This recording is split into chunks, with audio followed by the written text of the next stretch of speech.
a María Rigat, a Eliana Arduino y a Simón Porterí por haberme invitado a participar en estas jornadas. Voy a leer porque quiero respetar el tiempo que me dieron y para concretar determinadas ideas me parece que es el método más adecuado. Gracias. Entonces, como les comentaba, esta presentación está organizada en función de colocar algunos elementos que sean útiles para poder analizar las consecuencias de las políticas de criminalización en el contexto de la lucha contra la trata. Como sabemos, el papel de la sexualidad en la vida íntima y política de las mujeres ha sido históricamente muy relevante. Si bien esto es una obviedad, también es cierto que hay momentos precisos en que los límites están expuestos a una renegociación por parte de otras sexualidades que estaban excluidas de la ciudadanía. En cuanto al género, a lo largo de la década de los 70, ingresa como una categoría en el debate feminista, convirtiéndolo en la lente a través de la cual la posición de la mujer podrá ser problematizada. Las relaciones de poder del patriarcado, en ese momento, en la década del 70, la segunda ola del feminismo, eran definidas en función del género. Sin embargo, esta postura deja intactas las relaciones de poder que se reproducen en el ámbito de la sexualidad, diferentes de aquellas que se dan en el ámbito del género. En particular, en el caso de la prostitución, a través de argumentos de género, algunas feministas afirman que esa actividad constituye el ejemplo perfecto para demostrar la forma en que socialmente construimos la sexualidad femenina, solo como un objeto de deseo masculino. Esta teoría de la dominación sobredetermina las relaciones de poder y de género, enfocándose únicamente en la actividad sexual de la mujer en la prostitución, dejando de lado cuestiones de estigmatización, de estatus migratorio, de un mercado de trabajo feminizado, la edad, la clase, entre otros factores que describen la situación de opresión de sujetos particulares. En efecto, las mujeres lesbianas, las mujeres de color, trans o trabajadoras sexuales se enfrentan a la construcción teórica y política de un sujeto mujer único, liso, homogéneo y universal como parte de una estrategia, ¿sí?, que permite criticar una posición esencialista de la mujer como cuerpo reproductor. Esto determinó una nueva perspectiva acerca de la corporalidad, ¿sí?, disociada ya de la naturaleza, que condujo a un cambio significativo en las formas de abordar las discusiones relativas a la prostitución. Sin embargo, en la actualidad, el enfoque con el que se problematiza la trata de personas retoma la identificación abolicionista y define la prostitución como explotación sexual. Esta postura conduce a la negación del consentimiento, ignorando no solo las relaciones de poder que participan en el ámbito de la sexualidad, sino la dinámica propia de las regulaciones y prácticas sexuales. Los mecanismos utilizados para combatir la trata de personas, debido a que responden a una asunción previa respecto de la vulnerabilidad de la mujer, reducen las definiciones y las acciones al ámbito sexual. La definición de trata del protocolo es más amplia que la de otros instrumentos sobre la cuestión sancionados con anterioridad y establece que este delito es un proceso de 3 etapas: las acciones, los medios empleados y los ámbitos donde se concreta la finalidad de explotación. Fue una definición muy debatida durante las reuniones de redacción de este documento por parte de abolicionistas y de otros grupos. En consecuencia, el consenso sobre la definición de trata, ¿sí?, se alcanzó a partir de dejar indefinidos conceptos básicos como la explotación y la vulnerabilidad. Tampoco debe pasar inadvertido que este documento es complementario de la Convención Internacional contra la Criminalidad Organizada Transnacional. Tal vez fue el contexto que propició la lucha contra el terrorismo lo que haya logrado que este instrumento fuera rápida y profusamente ratificada por cientos de estados. En una situación menos ventajosa están los convenios de la OIT para la prevención del trabajo esclavo o las prácticas análogas. o el Convenio para la Protección de los Trabajadores y Trabajadoras Migrantes y sus familias, que no han recibido una adhesión tan masiva. Ello derivó en que en diversos contextos la declaración inicial de la necesidad de abordar el tratamiento de la trata desde una triple perspectiva, es decir, la prevención, la protección de las víctimas y el castigo de los y las tratantes, haya sido diseñada desde una perspectiva punitiva y no de protección de los derechos humanos.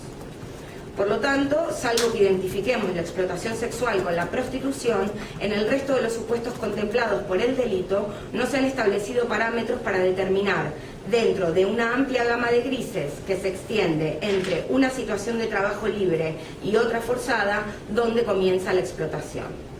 La pretendida eliminación de la distinción entre la prostitución voluntaria y forzada dentro de la definición del delito influye también en la forma en que se define la vulnerabilidad. Tanto las políticas como los mecanismos que se articulan para contrarrestarla están enfocadas prioritariamente al ámbito sexual. En este sentido, las acciones se orientan hacia una víctima de trata definida como alguien que actúa sin agencia y necesita ser rescatada de una situación a la que está sometida aún con su consentimiento. Por dar solo un par de ejemplos, con la última reforma de la ley de trata quedaron excluidos de la definición del tipo básico los medios comisivos, en función del papel otorgado al consentimiento. Para la postura que equipara la prostitución con la explotación sexual, nunca se puede prestar consentimiento a una actividad que en sí misma es degradante. Ello conduce, entre otros problemas dogmáticos, a una reducción de las exigencias probatorias. Entre otras cuestiones, también se generan problemas en la persecución del delito, debido a la imposibilidad formal y material de distinguir entre este y otros delitos conexos tales como el proxenetismo. Desde un punto de vista normativo, ¿sí?, no está claro qué contenido, qué significado y alcance tiene la palabra explotación. Los desacuerdos recaen en la determinación del daño que deba ser considerado relevante en el ámbito de una transacción para que ésta pueda ser definida como trata. En este sentido, incluso una vez determinada una actividad como explotación, todavía quedará pendiente el análisis de la forma en la cual el daño resultante se conecta con la cuestión del consentimiento. De esta forma, para avanzar en este análisis, se debe ir más allá de un consentimiento librado de todos los condicionantes, al estilo rawlsiano de la firma del pacto en la situación ilegal, o de una definición que lo excluya cuando estamos en el ámbito de la sexualidad. En este sentido es necesario adoptar una definición de consentimiento que nos brinde opciones más concretas para poder interpretar el resultado del proceso de trata, la explotación. Incluso, las leyes que regulan la sexualidad no otorgan la misma entidad al consentimiento a todas las sexualidades. El consentimiento sigue pautándose en relación con la normatividad que establece una barrera infranqueable entre el sexo y el mercado. Un concepto tan estrecho de explotación alienta la posibilidad de que las políticas antitrata se conviertan en campaña de criminalización de las trabajadoras sexuales. Actualmente en el Código Penal no se observan diferencias sustanciales entre el artículo 125 bis, que criminaliza las conductas de los terceros que promuevan o faciliten la prostitución, aún con el consentimiento, y el artículo 145 bis, que reprime la trata con prisión de 4 a 8 años a quien ofreciere, captare, trasladare, recibiere o acogiere a personas con fines de explotación. Los medios comisivos, tales como la violencia, el engaño o el abuso de una situación de vulnerabilidad, forman parte de la figura agravada. Si se entiende que la vulnerabilidad forma parte de la definición de trata, al estar dispuesta como un agravante, todos los casos corresponderán a este último. Además, los delitos de proxenetismo y de trata de personas contemplan la protección de dos bienes jurídicos diferentes.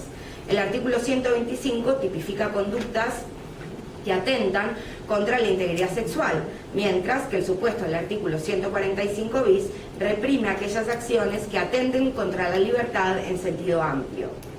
Esta situación llevará a diversos problemas de aplicación debido a la necesidad de confrontar estas normas con los principios de proporcionalidad, de reserva, de lesión de bien jurídico, de taxatividad y de legalidad, entre otros. También se dan severos problemas en el ámbito de la competencia, ¿Qué tribunales son los que intervendrán en un caso o en otro? La situación cambia cuando intervenga un juzgado federal o no, condicionando asimismo el acceso a los mecanismos de asistencia y rescate a las víctimas que corresponden al delito de trata en sus diversas modalidades. Por tanto, cuando solo se utilizan criterios de eficacia penal para medir el alcance de las políticas, se pierde la posibilidad de establecer un modelo de prevención más amplio, que contemple la promoción y protección de los derechos humanos en todos los ámbitos de explotación definidos en el delito, lo cual conduce a una evaluación de la situación de vulnerabilidad de manera más compleja, donde se hagan intervenir a otros factores que determinan la situación de opresión de las personas. Con una definición así de vulnerabilidad podemos evaluar mejor la cuestión del consentimiento y de la agencia.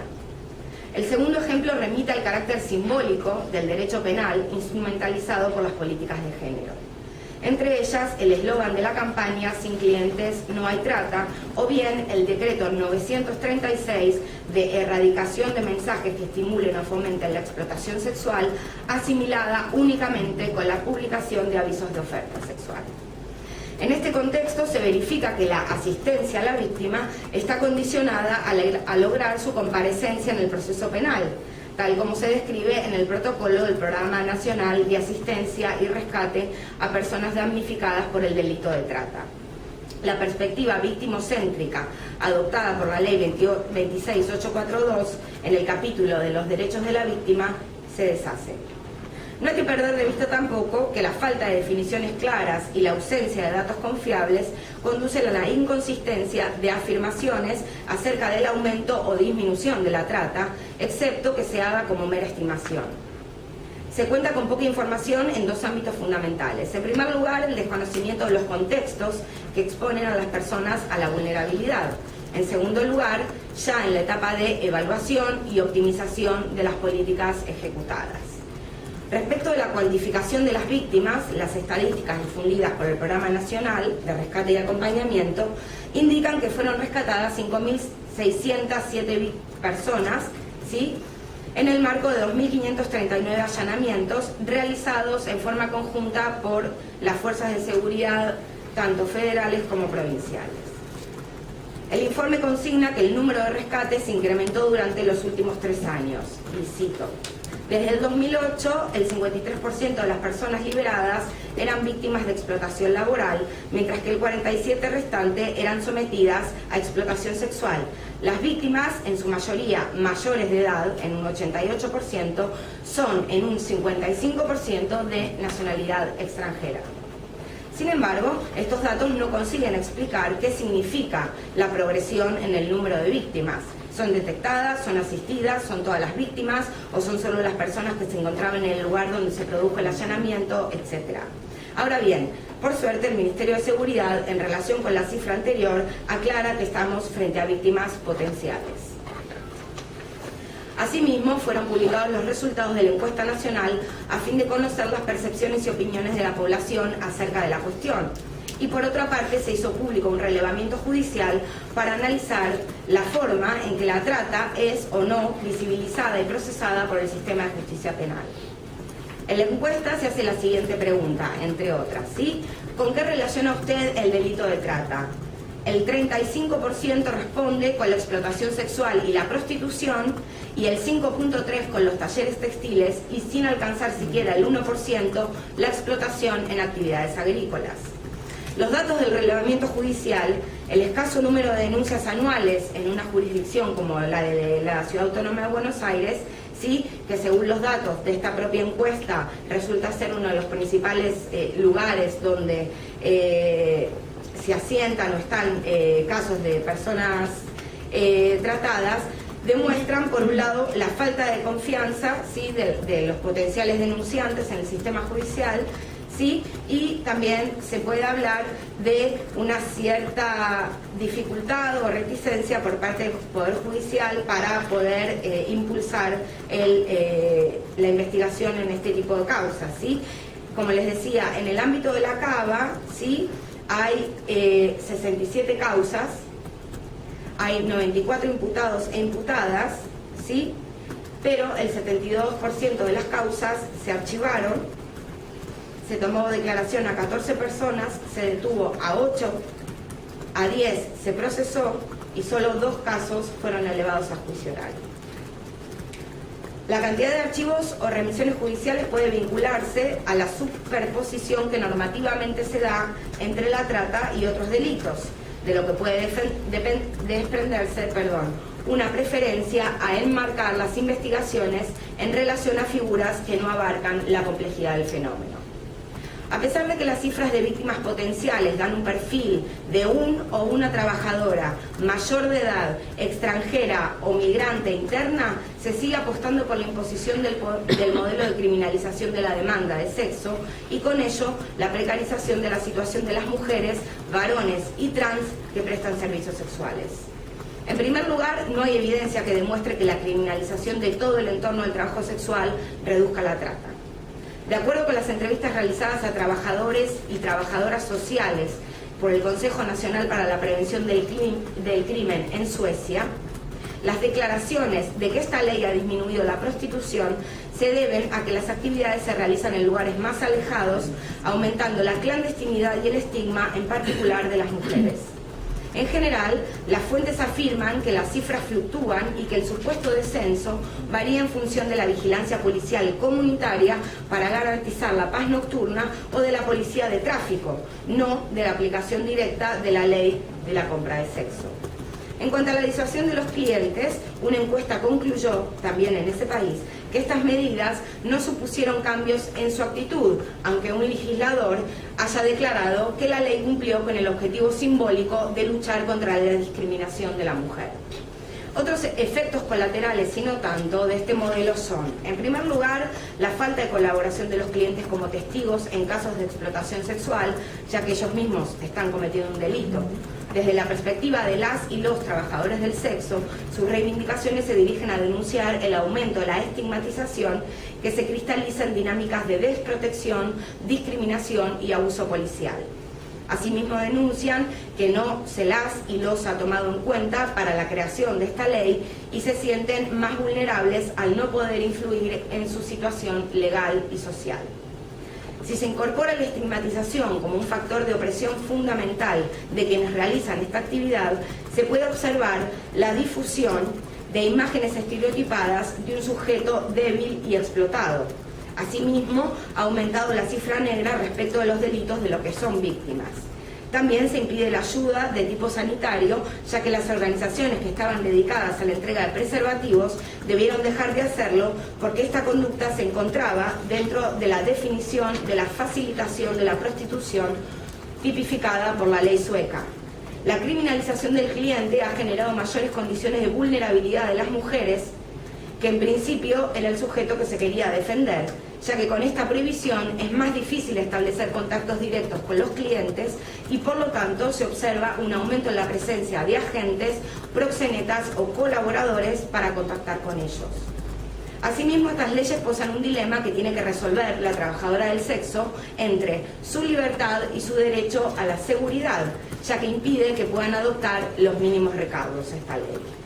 Frente a estos resultados, en los últimos años se han elaborado documentos y recomendaciones en el ámbito de Naciones Unidas, los cuales afirman que la trata, la explotación sexual y el trabajo sexual son fenómenos complejos que es importante que permanezcan como cuestiones independientes, ya que la confusión conduce a diseñar respuestas inadecuadas que no cumplen con el objetivo de dotar de derechos a las trabajadoras sexuales y a las víctimas de trata. A mayor abundamiento, mediante esta equiparación, se restringe el acceso a la salud de las trabajadoras sexuales y se priva de la autodeterminación, ya que no es capaz de contemplar la diversidad de trayectorias y experiencias de las mujeres que están atravesadas no solo por el género. Este discurso, además de aumentar los niveles de vulnerabilidad que tiene esta actividad gracias a la estigmatización de la que es objeto, banaliza la trata, que consiste en graves violaciones a los derechos humanos, poniendo en riesgo la capacidad de identificación de los supuestos de trata y el correcto planteamiento de las políticas para prevenirla y combatirla. Asimismo, invisibiliza las estrategias de resistencia a la opresión de las mujeres, ¿sí?, que dentro de sus posibilidades escogen una actividad que les brinda mayores ingresos y mayor independencia. Desafortunadamente, este tipo de políticas en el ámbito de la trata de mujeres llevan en sí mismas el riesgo de desproteger a las víctimas y profundizar en las condiciones de precariedad de quienes se dedican al trabajo sexual.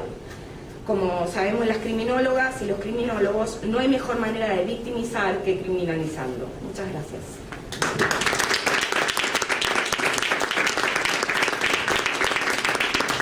Gracias, Agustina, también por la absoluta sincronización del tiempo. Bien, le voy a dar, vamos a dar la palabra a Elena Reinaga y después de la exposición de la